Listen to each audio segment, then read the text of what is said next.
मध्य प्रदेश के स्कूलों में इस बार कृष्ण जन्माष्टमी उत्सव के साथ ही सियासत का मुद्दा भी बनती जा रही है। डीपीआई ने 1 से लेकर तो 3 सितंबर तक स्कूलों में विशेष कार्यक्रम कराने के निर्देश दिए हैं। कृष्ण लीला, गीता ज्ञान पर नाटक और नृत्य होंगे।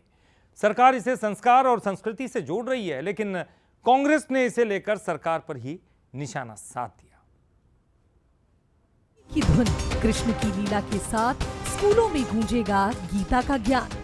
जी हाँ, मध्य प्रदेश के स्कूलों में 1 से 3 सितंबर तक कृष्ण जन्मोत्सव मनाया जाएगा।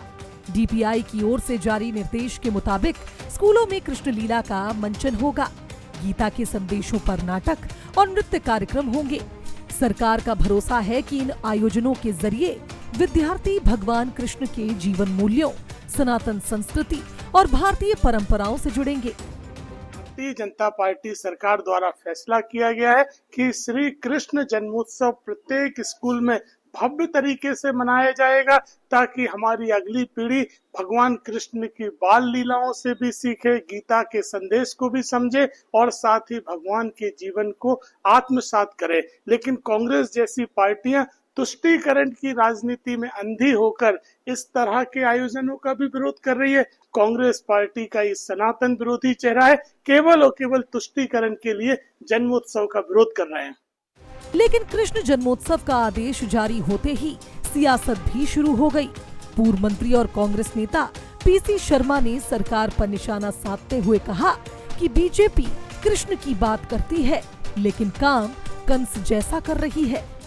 भगवान कृष्ण का जन्म ये बीजेपी मनाएगी, जो हमेशा से कंस का के रूप में काम कर रही है।